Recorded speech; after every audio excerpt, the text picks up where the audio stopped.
건설업이 한국 경제 뇌관으로 지금 점점 커지고 있습니다.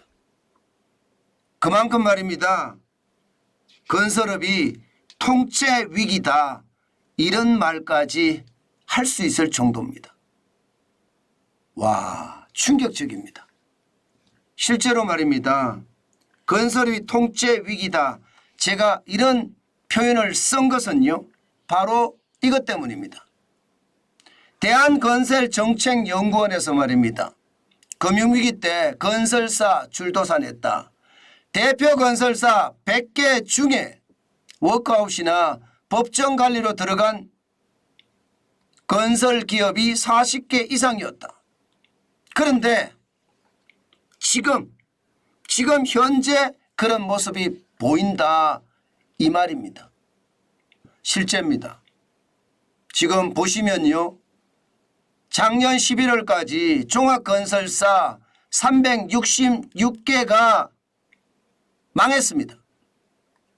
2022년 대비해서 보면요. 71%가 늘어났습니다. 여기에 전문건설사까지 포함을 시키면요. 2095개. 여기에다가 12월까지 만약에 가면요. 이게 종합건설사도 더 늘어나고요. 전문건설사도 적어도 더 늘어나서 전체가 2300개가 될 것이라는 그런 예상이 나오고 있습니다. 아직까지는 금융위기만큼은 아니지만 태형건설이 워크아웃에 들어간다고 하면요. 이제 그 파장은요. 다른 건설사들로 확장된다. 이것이 시장의 전망입니다. 그 정도로 시장의 상황이 좋지 않다는 거예요. 오죽했으면 제가 건설사 통째 위기다 이런 표현을 썼겠습니까? 그만큼 말입니다. 상황이 진짜 좋지 않다는 겁니다. 실제 지표들도 지금 그렇게 나타납니다. 이게 선행지표라고 해야 되나요?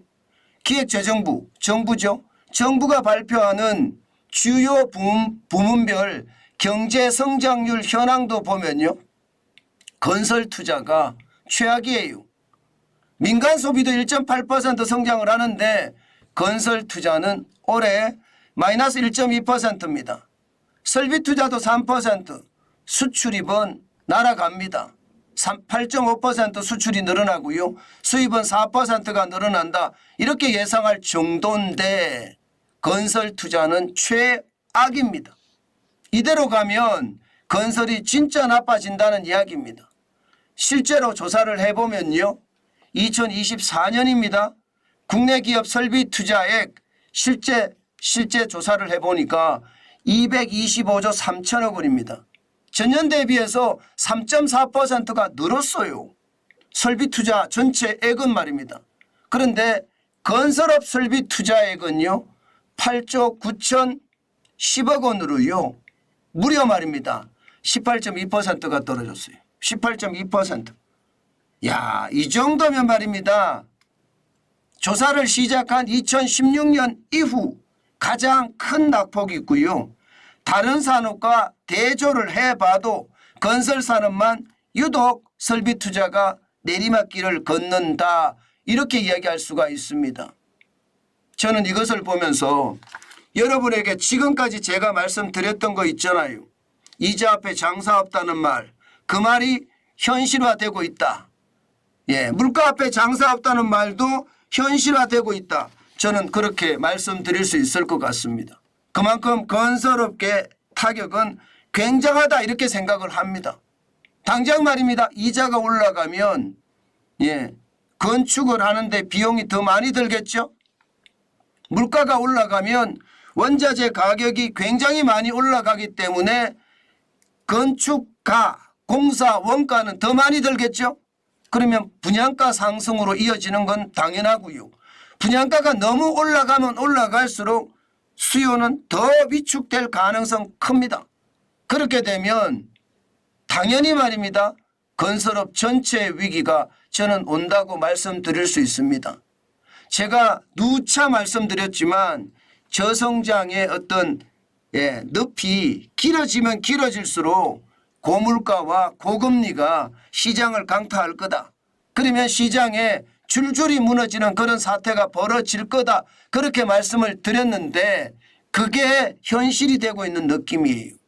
그래서 저는 굉장히 위기로 가고 있다. 이런 생각을 안 할 수가 없습니다. 더 중요한 것은요.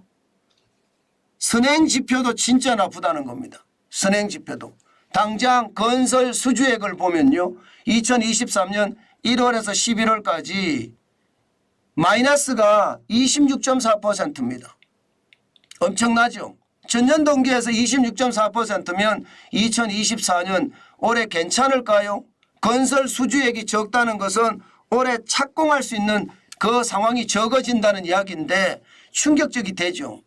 1998년에 마이너스 42.1%였고요. 2018년에 마이너스 0.6%였습니다.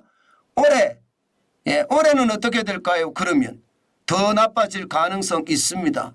만약에 나빠지면 나빠지는 것만큼 더 어려워진다는 것도 현실이 될 겁니다. 그만큼 건설업의 선행지표가 최악입니다. 이래도 괜찮을까요?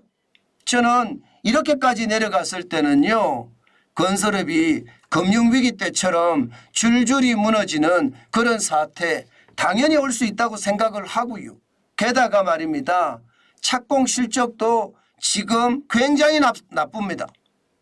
2023년 1월에서 11월까지 17만 400가구거든요. 전년 대비하면 52.4%가 줄어든 숫자입니다.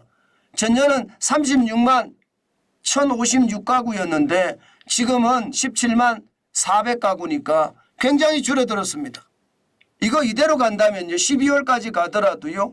착공 실적이 20만 가구가 안 될 가능성도 있습니다. 그렇게 됐을 때 여러분 시장에는 공급 물량이 또 그만큼 줄어든다는 이야기거든요. 공급 물량이 줄어든다는 것은 가격이 올라가는 것도 분명히 있겠지만 더 충격적인 것은요. 건설업자가 건설할 수 있는 물량이 줄어든다는 이야기도 됩니다. 그러면 건설업이 버텨낼 수 있을까요? 버텨내기가 더 어려워지겠죠. 여기다가 인허가 실적까지 포함을 시키면 저는 굉장히 충격적인 숫자가 온다고 생각을 합니다. 작년 1월에서 11월까지 29만 4,500가구입니다. 그러면 전년 대비해서 36.9%가 줄어들었거든요. 인허가라는 것은요. 인허가를 하고 나서 적어도 3년 후에 입주를 하니까 착공은 지금 하면 내년에 입주할 수도 있고 후년에 입주 1, 2년 사이라고 하면 인허가는 2, 3년 사이거든요. 그러면 여러분 지금 당장 착공이나 인허가를 보고 있으면 우리 경제가 좋아진다 생각이 안 들죠. 건설업이 더 나빠진다는 이야기고 올해에서 끝나지 않고요. 내년까지도 갈 수 있다는 이야기가 되는 건가요? 저는 그래서 건설업이 통째 위기다는 말이 저는 당연하다고 지금 봅니다. 건설 수주나 건축 허가나 착공이 역대급 부진이니까 물량이 그만큼 줄어들 거고 물량이 줄어들면 그만큼 공사하는 회사들도 줄어들고요. 그것이 시장 전체에 영향을 미칠 겁니다. 아마도 말입니다. 태형건설이 워크아웃 들어가는 그 자체가 지금은 굉장히 시끄럽거든요. 그래서 그게 다른 어떤 위기들이 감춰져 있습니다.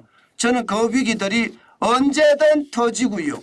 그 터지는 것이 얼마나 커질지 상상만 해도 두렵습니다. 그만큼 말입니다. 건설사들의 위기는요. 점점 다가오고 있다. 이런 생각이 들고요. 정부에서는요. 기본적으로 SOC라고 해서 사회간접자본 도로나 항만을 건설하는 거 말입니다. 여기에다가 26조 4천억 원을 투자하면서 건설업체들이 덜 망하게 만든다고 하지만 이것조차도 역부족이다 이런 얘기가 나옵니다. 이미 말입니다. 많은 종합건설사들이 망했습니다. 그렇기 때문에 소잃고 외양간 고치는 그런 우를 범하는 것은 아닐까 뭐 그런 생각도 합니다. 진작에 미분양을 해소를 했었어야 되고요. 이게 건설시장의 어떤 어려움이 뭔지를 정확히 파악한 다음에 시장 중심으로 정책을 폈어야 돼요.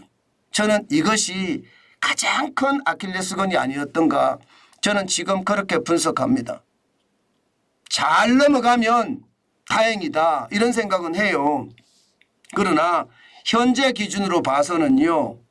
현재 기준으로 봐서는 마치 말입니다. 금융위기 때처럼 건설사들이 줄도산 된다 하는 그런 연구 보고서가 나오고 있는 것을 보면 최악은 최악으로 갈 가능성이 높다 이런 뜻입니다. 저는 정부가 슬기롭게 잘 개척하길 바랍니다. 그렇지 않으면 최악의 상태가 오니까. 예, 그래서 저는 볼 때마다 야 이거 진짜 위험할 수 있는데 그런 생각을 많이 하게 됩니다. 제발 최악의 상황은 안 와야 되는데 그런 상황이 오면 진짜 안 그래도 어려운데 더 어려워질 겁니다.